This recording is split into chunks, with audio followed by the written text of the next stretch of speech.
Olá, turma! Tudo bem? Vamos lá para mais uma aula do nosso curso Gramática para Passar, aqui com o seu professor Lucas Lemos. Bom, nos dois primeiros blocos, em relação a este assunto, falamos sobre o sujeito simples. Claro, falei também sobre o sujeito partitivo e sobre o sujeito percentual.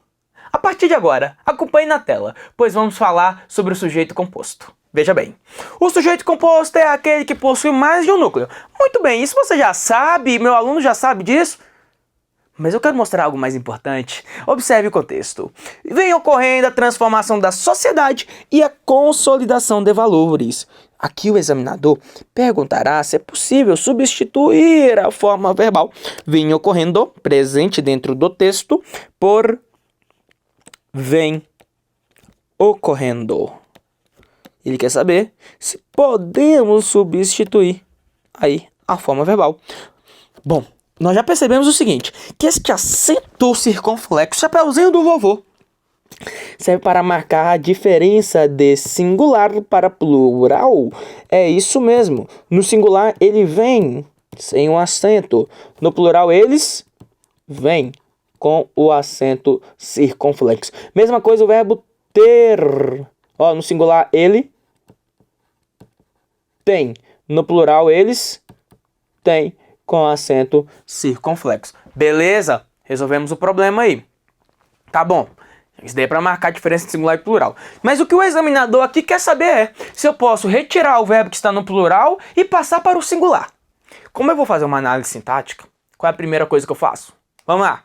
Todo mundo comigo. Qual a primeira coisa? Olhar para o verbo. Na tela, veja bem. Então, primeira coisa, sempre identificar o seu verbo. Que aqui ó, é uma locução verbal vem ocorrendo. Turma, o que é que vem ocorrendo? A transformação da sociedade e a consolidação de valores. Todo este é o seu sujeito. Perfeito, esse é o sujeito. Agora, olhando para este sujeito, olhando para o sujeito, quem é o núcleo do sujeito? É a palavra transformação e a palavra consolidação. Isso significa que o sujeito é um sujeito composto. Certo, professor? Sujeito composto, verbo no plural. Só que esse sujeito composto está posposto ao verbo, ou seja, está depois do verbo. Turma, quando o sujeito é composto e está posposto ao verbo, eu tenho duas possibilidades. Eu posso concordar no plural com ambos os núcleos do sujeito. Nós chamamos esta concordância aqui, ó, de concordância. É uma concordância formal. Ou você poderá fazer a concordância com o elemento que está mais próximo. E aqui chamaremos esta concordância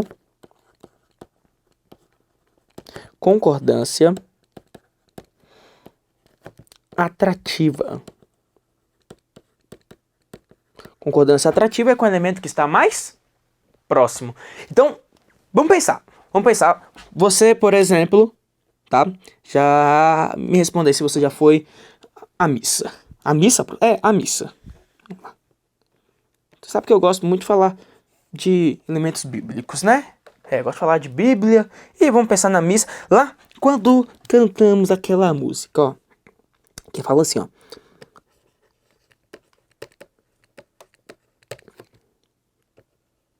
Passarão céu e terra. Pô, a música não era assim, não. Tá, eu sei que lá na missa você estava lá cantando assim, ó, né? Céu e terra passarão. Não era assim lá durante a missa, ó. Céu e terra. Beleza. Mas eu fiz uma pequena alteração dentro do contexto. Nós temos assim, ó. Passarão, céu e terra. Qual a pergunta? Na tela. Veja bem. O examinador vai perguntar o seguinte. Se no lugar de passarão, sim, é possível empregar passará.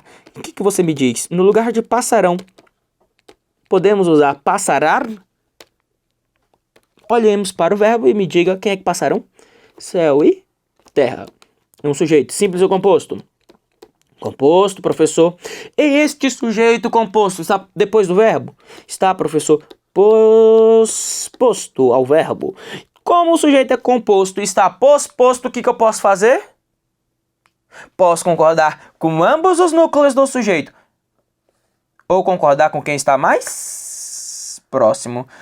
Professor, sim. A gramática prefere qual dos dois? Qual que a gramática prefere? A gramática prefere sempre pela concordância formal. Plural. Ah, professor. Professor, sim. Se porventura estivéssemos na ordem direta. Na ordem direta, estivesse assim, ó. Céu e terra passarão. Cabe singular? Passará? Na ordem direta, e aí? Céu e terra passará?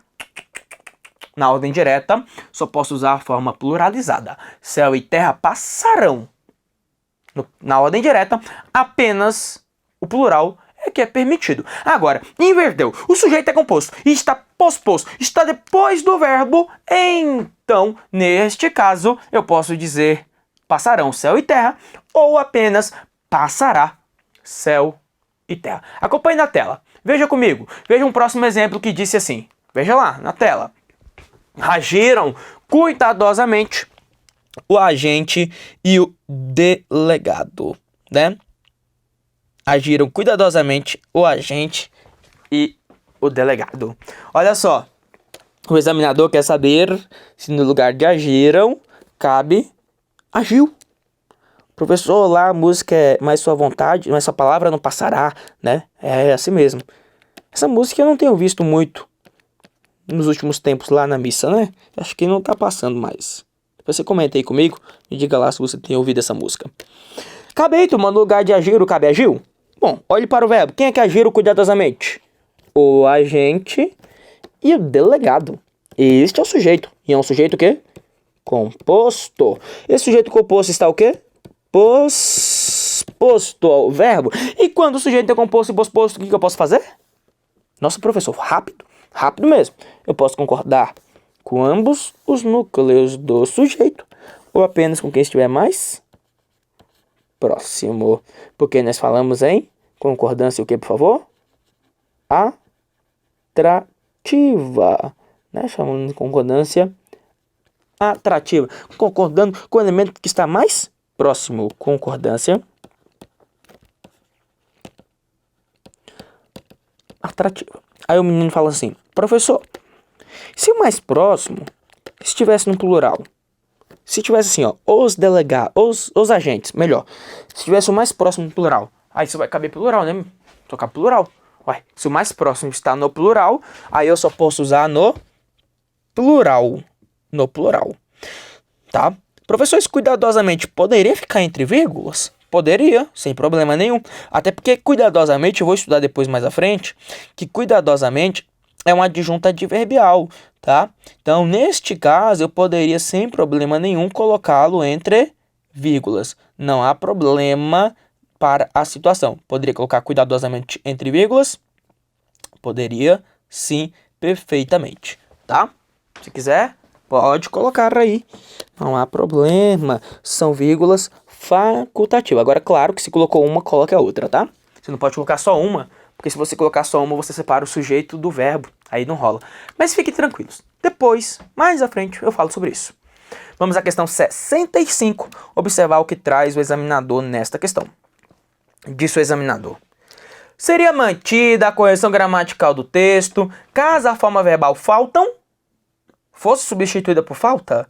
Bom, ele quer tirar o verbo que está no plural e colocar no singular. Leia o texto. Na Amazônia, a lei é a da selva. Faltam justiça e polícia. Primeira coisa, olhar para o verbo aqui, que é o verbo faltar. E vai me responder, o que é que faltam? Professor, justiça e polícia. Polícia, professor. É um sujeito o quê? Composto. Este sujeito composto está posposto. Turma, sujeito composto posposto ao verbo. O que eu posso fazer? Eu posso concordar com o elemento que está mais próximo. Isso significou que a questão 65 é uma questão perfeita, porque eu posso dizer, ó, na Amazônia, ali é da selva, falta, posso dizer sim, posso dizer, falta justiça e polícia, né? Aí neste caso, e outra coisa, sempre me perguntam se o sentido vai mudar. O sentido não muda, tá? O sentido não muda. O sujeito aí é composto, a diferença é que agora eu concordo com quem está mais próximo. Então sempre vão me perguntar se o sentido vai mudar. Não, o sentido não muda. Outra pergunta que gostam de fazer é se essa regra aí do sujeito composto, posto, cabe também lá na concordância nominal. Não vamos misturar as coisas, né? Porque aqui nós estamos falando de concordância verbal, tá? Estou falando de sujeito. Falou de sujeito? Observe bem, olhe bem para mim aqui, por favor. Falou de sujeito, nós estamos falando de concordância verbal. Concordância nominal é com o substantivo, é com o nome. Com o nome. Então eu não vou trabalhar aqui com concordância nominal ainda. Aí é uma outra análise, é uma outra regra. Eu vou falar concordância ali do adjetivo, com o substantivo. Aí mais à frente nós faremos essa análise da concordância nominal. Mas por hora, concordância verbal, questão 65. Anote na tela, por favor, que ficou correta. Vamos lá para a próxima questão? Na tela, vai, por favor, para a questão de número 66. Que disse, FUNCAB. Neste relato pré-biogeográfico, aparece a riqueza e o uso da biodiversidade pelos povos nativos. Na oração acima, a concordância verbal foi feita com o verbo no singular, no contexto em que o verbo também poderia ser expresso no plural. É verdade? É. Quer ver? Olhe para o verbo aí, ó. Quem é que aparece? A riqueza e o uso da biodiversidade pelos povos nativos. Todo este é o seu sujeito. Este sujeito aqui é um sujeito o quê? É um sujeito composto, que está posto. O que nós podemos fazer? Já aprendemos. A preferência da gramática é concordar como? Concordar no plural. Então, a preferência da gramática é o quê? Aparecem no plural. Mas eu posso concordar apenas com o elemento que estiver mais próximo. Tá bom. Aí o que ele fala aqui, ó? Das orações abaixo, aquela em que a concordância verbal também é facultativa, ou seja, é opcional, podendo o verbo ser expresso no singular ou no plural é. Vamos ver. Letra A. Sobre a vida do padre José de Anchieta, deve haver vários trabalhos escritos. Sobre essa construção aqui, ó, deve haver, eu vou falar depois. Aqui não cabe plural não, só cabe singular. Mas depois eu falo sobre isso com você. Guarde essa informação, depois nós falaremos sobre isso. É um assunto importante? Muito importante. Até porque você sabe das coisas do coração. Como assim, professor? Claro que sabe, já falei pra você. O que é que faz o seu coração bater mais forte? O que faz o seu coração bater mais forte? Vamos lá. O que faz o coração pulsar mais forte? 3 caras. O se, o que e o haver.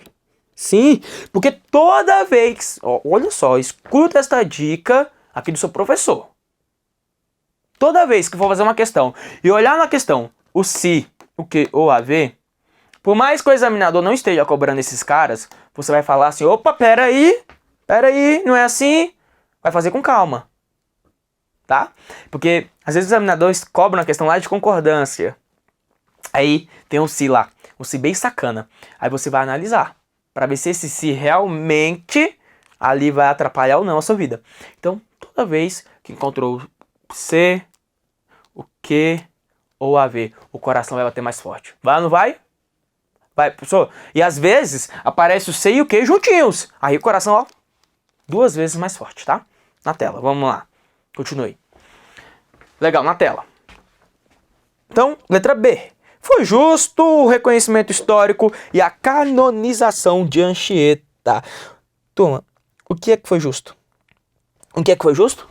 Professor, o reconhecimento histórico e a canonização de Anchieta é o sujeito. Quem é o núcleo do sujeito? Reconhecimento e canonização. Opa, é um sujeito composto. Esse sujeito composto está posposto ao verbo. Está, professor. Quando o sujeito é composto e está posposto, o que eu posso fazer? Eu opto. Posso dizer assim, ó. Foram justos o reconhecimento histórico e a canonização de Anchieta. A resposta está aqui na letra B de bola. Legal, né? Letra B é a sua resposta. Mas olha só, vamos falar da letra C, da D e da E?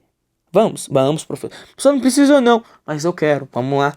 Opa, não precisa ser bruto. Não precisa ser bruto. Não sou não. C. Está José de Anchieta ligado à Fundação de São Paulo? Ó, quem é que está? José de Anchieta. É sujeito, tá vendo? José de Anchieta está ligado à Fundação de São Paulo. Agora, veja bem essa próxima aqui, ó.